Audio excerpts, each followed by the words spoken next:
the Artist Interrogations Podcast.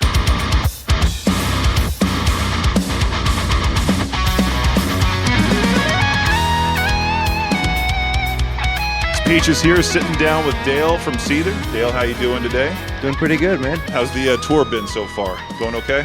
Yeah, it's going great. It takes a couple shows to kind of get back into the swing of it. Right. Especially now that we're a bunch of old guys. We're veterans of the sport, so to speak. But yeah, man, I feel like we're kind of in back in fighting shape, and the show's been going well. So we've been having fun. Good. I know you guys had Mammoth, Wolfgang Van Halen on a couple of the first stops of the tour, but I feel like that's a younger band, but at the same time, he's used to his dad touring, so I'm sure he's probably had some good pointers on how to, stay in shape the entire time, or how to kind of treat yourself. Have you developed any sort of rituals or things you do to kind of keep yourself going on tour, like things that a specific drink you have to have, or specific food you eat, or diet, or something like that? Whiskey. Lots of whiskey, lots of Tabasco. And no, I feel like it's kind of a bit of a ritual. An hour and a half, no longer, before the show. I'll make myself a nice whiskey drink, normally like a Jameson or something. Because an hour and a half is just enough to take the edge off. But once you start going longer than that, you can overdo it a little bit. No kidding. And affect the show. So it's a very scientific thing. So it's my one vice I have left. So, but I try and offset it by try not to eat complete garbage, which is hard out here sometimes because sometimes your only option is wings or pizza after the show or something. So. But yeah, you gotta try and stay somewhat healthy, and then I feel less guilty about my whiskey before the show. If I feel like I had a good lunch, then I'm like, okay, well now I can be a little naughty. You can't be that guy on the tour bus with Tupperware with chicken and rice in it. You can't be that guy. That's just too much. No, you wouldn't want to deal with the being ridiculed that much. Yeah, but another thing I do too, I fish. I bring fishing tackle on the road. So whenever we have, I don't know, a pond or just whatever, like a river, I'll walk down to it. Anything within 2 or 3 miles, I don't care. Because I kind of enjoy walking too. So it gives me a reason to get the steps in, and then I go fish a little bit. And every now and again, I get lucky. Sometimes it's not successful, but it's still nice to get out and get some fresh air and kill a bit of time. So that's something I do that I feel like keeps my head on straight and keeps me occupied. Because I think people have a very sort of romanticized idea of what it means to be a touring band, and it's not all just sex, drugs, rock and roll, all the crazy stuff. For one, we're all a little older now. We're married and got little kids and things, so that'll slow you down. But then also you got a ton of downtime, so you have to kill it somehow. So, whether it's, I know some guys would like to get a video, play some video games, or watch movies, or Johnny likes to go find record stores and add to his record collection, and so everyone's kind of got their thing that they do to occupy the downtime throughout the day. I can only imagine you guys have these great stops for fishing, but I feel bad because the weather sucks so bad today that you couldn't do anything here in Idaho. I did. I walked down to Snake River, and there was a break in the rain, and I tried to fish, but it was difficult to get down to the water. I fished a couple spots, and then the wind kicked back up and looked like it was going to start pouring again. So I thought, is this really worth it? I know I had a chicken sandwich waiting for me on the bus, and the lure was just too strong of that. So I called it a day. So didn't catch any fish in Idaho this time. But I can only imagine if you guys had more time here, we would love to take you to those great fishing spots around the area, because that's what everyone does around here.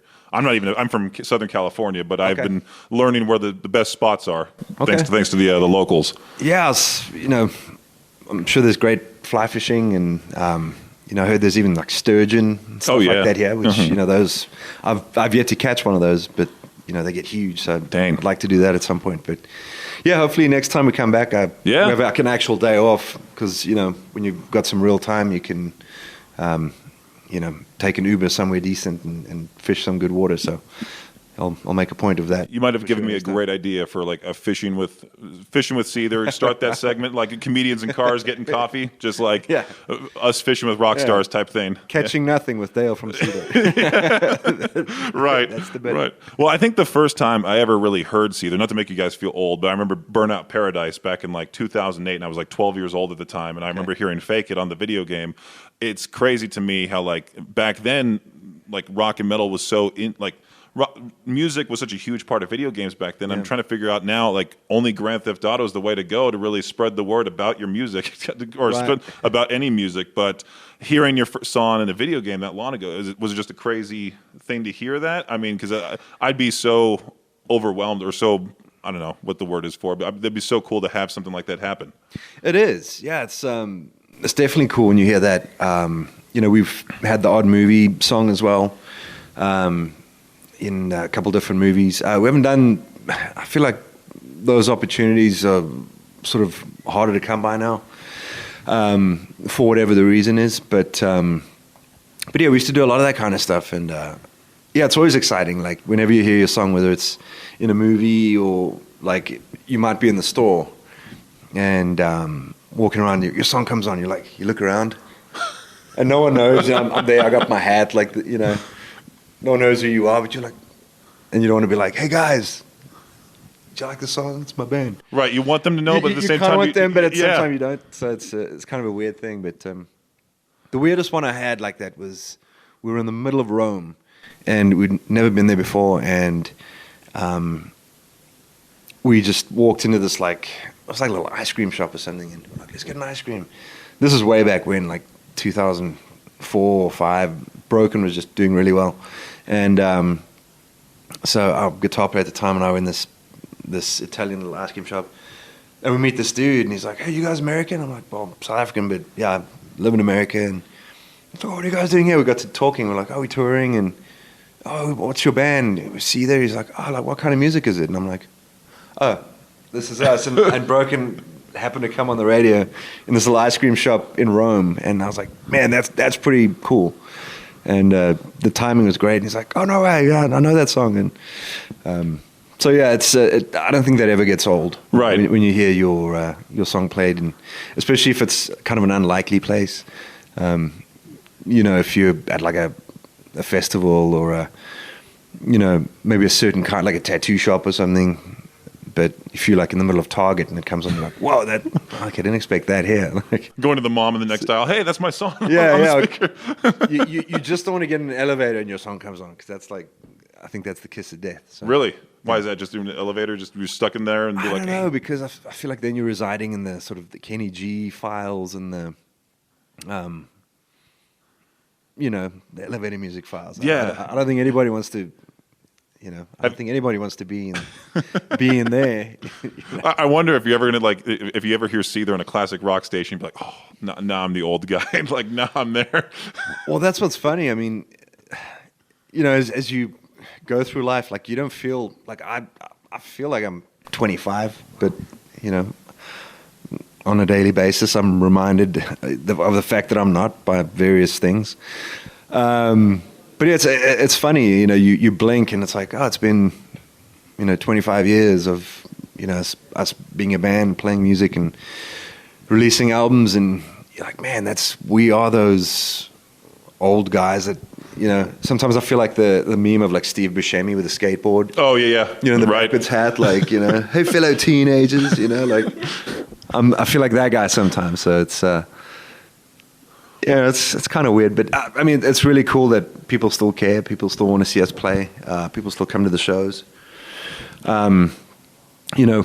This tour has been received really well. People are very interested in the merch and all that kind of stuff. So, yeah, man. I mean, just the fact that we can still be doing it and people still care and want to come to the shows, it's awesome. Yes, Great. I mean, Seether, POD, and Nonpoint. We had when we first announced it.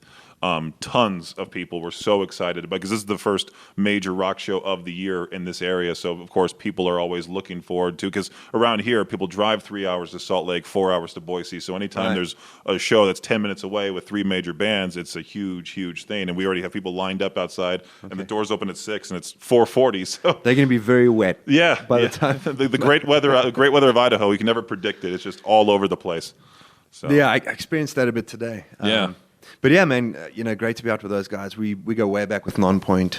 Known those guys for years. Done a ton of tours and just festivals, and so we very tight with those guys. Known the POD guys for years. On and off just festivals. Never done an official tour, but done a bunch of festivals. Did Shiprocked with them, and so yeah, man, it's cool. I think it's a cool lineup. It's I feel like if you grew up in that sort of that era, when bands like us were cool. I mean, it's still cool now, show. And we're still kind of relevant now. Their new song's doing great. So it's. I think it'll be good. I think it'll be a good show. I'm looking forward to playing. I think the secret now is to put on a mask and hide your guys' identities, because you see Sleep Token, obviously. Yeah. Then you see this band called President that just popped up, that they're all masked up and all mysterious, and sure enough, everyone's like, who are they? And they're blowing up too. So that might be the next. I mean, Slipknot, I feel like started it back in the 90s, but now it's just you had Ghost then and Sleep Token. Yeah. You might as well just come out like Halloween masks and pretend not to be Seether, but then. Well, if we're gonna do that, I want to go the other way. I want to wear something really goofy, Barney the dinosaur exactly outfit or something. Right. I don't want to be scary. I want to be I want to raise more questions than than I'll answer with my outfit. Or just a big bass, a fish head. I don't know, something. It would get hot in that thing though, wouldn't it? 'Cause it's. I've often thought about that, and especially doing a high intensity show like Slipknot does. Mm-hmm. Man, that's got to be really hard in those masks with the overalls and everything. And we actually watched them play a couple of months back. The last run we did a festival with them, and we got to get up on stage and just watch them from the side. And man, those guys still just lay it down. And I mean, they're at least our age. I think some of the guys might be even a little older than we are, and they still throw down, and it's. Can't be easy, when you start getting up. And again, in the masks, breathing's hard. It's hot.